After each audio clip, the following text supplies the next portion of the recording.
Hello everybody, this is GM Jesse Kraai, and today I'm going to cover round 10 of Carlsen's victory here in Nanjing 2009, one of the greatest tournament performances ever. In this game, he doesn't even need to win the game to clinch clear first. He already has it.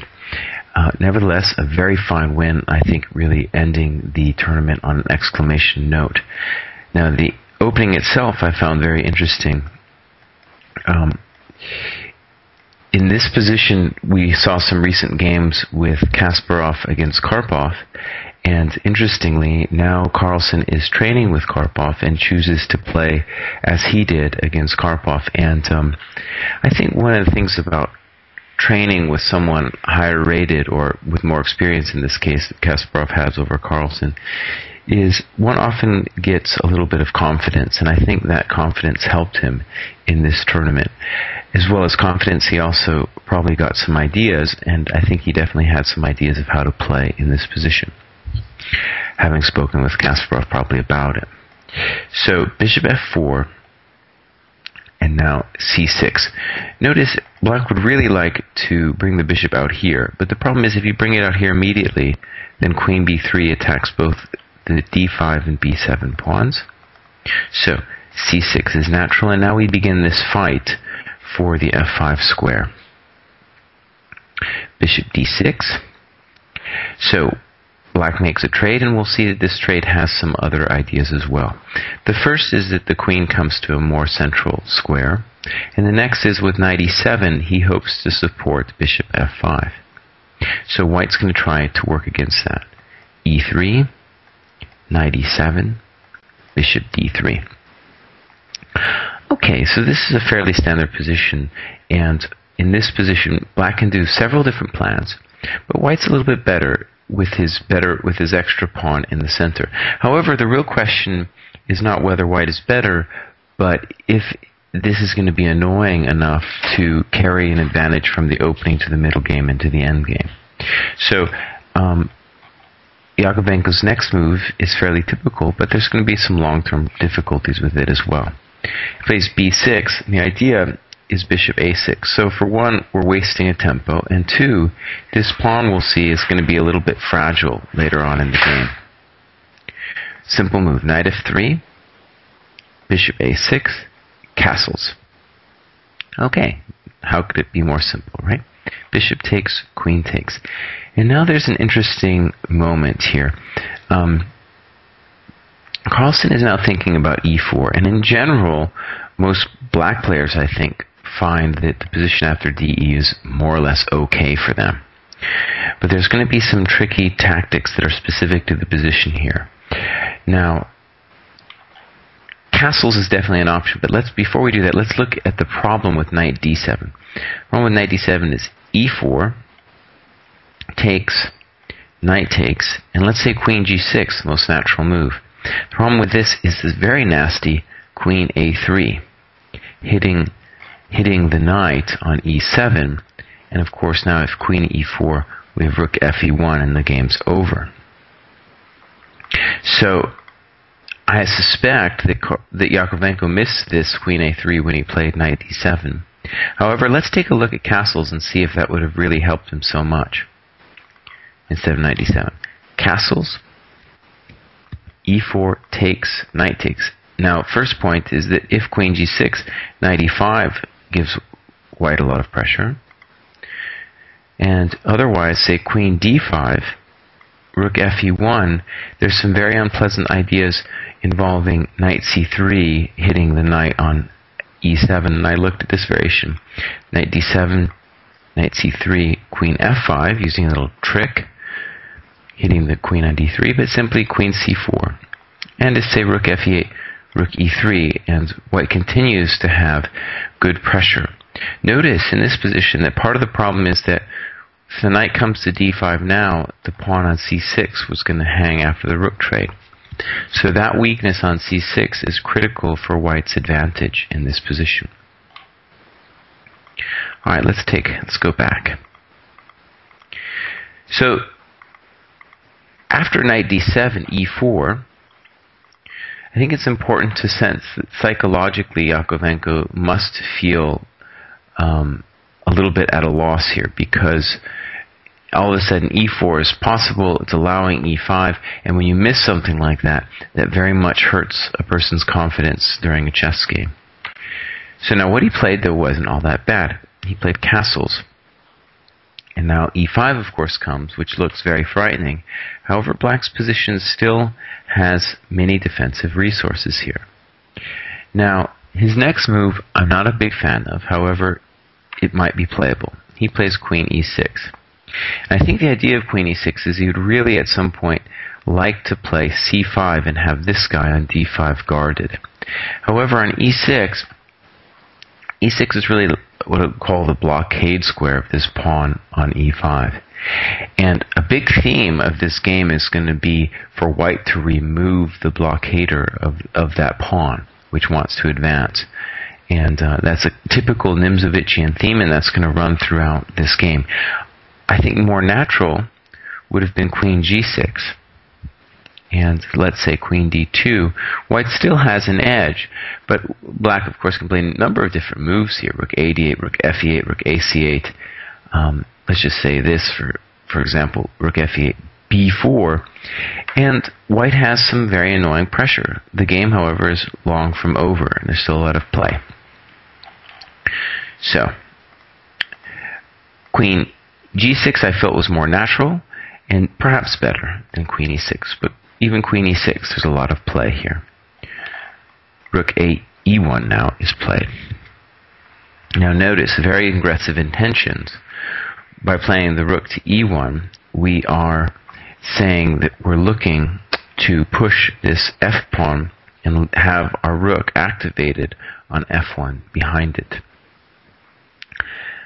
And it's here, I think, that black should really think about making a preemptive maneuver against this f-pawn push and play f6 himself before white gets a chance to do any of that stuff. I still think definitely white's a little bit better in this position, and it's a little scary, of course, to play f6 when your queen's kind of fiddling about on e6. But this at least gives black some counterplay, and in particular it's going to give him some space and liberate the rook on f8. As it was, with rook fe8, it's going to be very difficult for Jakovenko to stop Carlsen's plans, namely knight h4, aiming for f4, f5. Now, of course, Jakovenko would have looked at this move, knight h4, and indeed he did have a plan against it, and that was knight g6. The point is that if Carlsen now plays knight f5, Jakovenko can play knight f4 with a certain degree of counterplay. And also what he's thinking is that if white takes, black will at least have traded off a piece. And with that, when you have less space, when you trade off a piece, that's often a way to get out of some of your difficulties. The problem, though, is that after queen d2, black really doesn't have any counterplay. This c5 move is always done in by the weak d-pawn, and it's just hard for black to put his pieces anywhere. So knight f8 was played, f4, here we come. Queen f5, and now very simple but instructive move, knight d1. Now in this position, I think Jakovenko lost his mind a little bit, and I think he should have at least tried knight e6, which would have been more tenacious and at least consistent with his previous play. Now, knight e6, obviously you have to think about knight e3. But the idea is you put your queen on e4, and it's at least a little bit difficult for white to make progress here. And white would have to find the following maneuver. Knight c2, queen f5, and now notice if something like h3, just h5, trying to maintain that blockade. But a very strong move here is rook f2. And the point of this is that the rook on f2 now defends the queen. So black doesn't have much to do. Let's say he plays rook a d8. Knight e3, queen e4, f5. And this is the point. Now queen d4 obviously doesn't work, so we can just take on e6. And if knight d4, we have knight f1, and the knight's going to fall. There's no way for the queen to keep in communication with it. For example, queen g3, h3, queen h4, g3. So, black nevertheless could try knight g5, but it's not looking good. For example, knight f1, queen g4, knight g3. And black's not even going to be able to put anything on e4. So this would have also not have worked, but at least it would have been consistent with his prior play. As it was, Carlsen here, or no, Jakovenko played f6. And we'll see that he's again trying to get some space, but f6 is of course going to make a lot less sense now than it would have when the rook would have been on the f file. Knight e3, queen d7. And now one of the things I really admire about Carlsen's play is, although he's a great calculator, he does have a really strong positional sense. And there's many ways to play this position. For example, you could take on f6 and have a very nice attack. However, this move, queen d3, is very pleasant.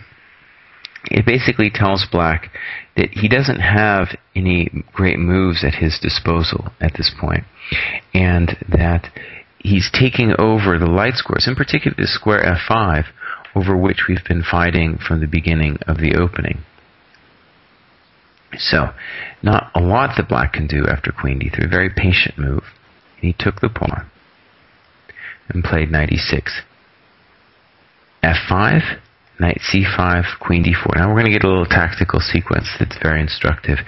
But before we look at the tactics, we should observe that it shouldn't surprise us too much that white's going to come out on top in these tactical variations, because all of our pieces are really placed perfectly. The rooks in particular very nicely placed behind these two pawns, and the strategical problem for black is going to be twofold. One, these pawns want a queen, and also they want to harass the black king, who is decidedly less secure than the king on g1. So now in this position, knight e4 is played, and that is indeed, I think, black's best chance. Now, did he miss Carlsen's next move? Perhaps knight takes d5. In particular, I think he missed it because in this position, I think he could have put up much more resistance with the move knight c5. So the idea is that the knight protects the queen, gets out of the way, obviously, of getting taken itself, and protects the queen, and the black queen is still pinning the knight to the queen, white queen. I still think white has a very good game here, but it's not very easy at all. And the variation I calculated was f6, rook e d8, knight e7. It's hard to do anything else. Queen e7, queen g4. What I really like about this variation is that even though white's down a knight, these rooks are so well placed behind the two passed pawns that it's hard for black to do anything. Now, queen d7, e6. Now notice, if queen d4 now, we can take and play f7 check and e7, and we're going to be winning with the two passed pawns. So, knight e6. And now rook e6 would indeed give white a fantastic game, but perhaps even better is king h1. And it's not easy for black to untangle himself in this position. And yeah, we could go into this at some length, but actually there's no way out because f7's coming and queen h3. In fact, I think f7 first is even stronger. King h1, and there's no hope for black. It's a little bit obviously tricky. Notice if king h8, then we take on e6, and there's no queen trade because of the rook coming to e8. In any case, clearly this is something that required analysis, and nevertheless, if black just sees the idea of knight c5, it seems like he has to try it because the game continuation is so abysmal for him. The game being queen d5, queen e4, And clearly white's now up a pawn, and these guys are just as strong as they ever were. e5, f5. Rook a d8. Now, a very simple looking move, but one which Carlsen, I think, calculated quite well, and that is e6. The main question on e6 is not so much queen a2, because on queen a2 we can take on c6, and we're threatening things like e7. But what would have happened if takes, and rook d2? The point being that rook f2 isn't going to work because of rook d1. And I think what Carlsen saw was g4. Now we are threatening rook f2, because rook f2, rook d1, king g2 is possible. Rook b2, and now simply g5. And there's really nothing black can do against these pawns. For example, rook b5, h4, king f8, f6, rook d5, and now here's the real point. We'll see this in the game, just king g2. And the king will come up and support the pawns, and at the right moment we'll play something like either e7 or f7 with a winning position. I give a variation in the notes. So I think that's something Carlsen considered when playing e6, which, if you can play it, is the most natural building move for white. The game, Jakovenko tried takes and rook d6, but this isn't going to help much. g4, king f8, g5, king e7, and now an interesting moment. f6 will definitely work, right? I mean, f6 takes, king f8, rook fe1, the beautiful position. But notice, I think Carlsen thought to himself, well, the king's in the way. I don't know really, exactly how it's going to work, although surely it's winning. Instead of that, he said to himself, okay, we'll just play king g2, and we'll move the king up and see what black wants to do with us. The game continued. Rook d5, h4, king d6, king g3, c5, and now notice there's a little difference. The king is now over here, and now Carlsen simply pushed. Pawns are going to be too much. If the rook ever takes the pawn, we can just trade on e6 and play f7, and black will have to give us a rook for the pawn. So in the game, rook d3 check was played. Excuse me, I think takes first, takes.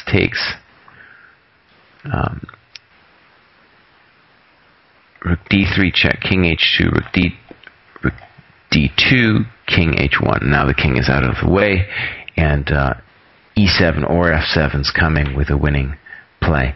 So one of the things that's fascinating about this game is Carlsen won in a style which is reminiscent of when the old masters used to have games called amateur versus master. It looks like black just got rolled over with these blockade, the taking away of the blockade of these two rolling pawns. But I think what this showed is there was, in fact, a lot of depth, both in terms of opening preparation and especially in this particular opening understanding. And that opening understanding led to a nice advantage with the move e4. And with a few inaccuracies on black's part, white was able to make it look fairly easy, and therewith really achieve one of the greatest tournament performances of all time. Carlsen's performance rating in this tournament was 3002. And the big question now, for everyone, all the chess fans in particular, is will Carlsen be able to claim the #1 spot? He's now currently about 10 points behind Topalov, and in the coming Tall Memorial, we're going to find out if he's able to pass him. So this is GM Jesse Kraai. Until next time, bye-bye.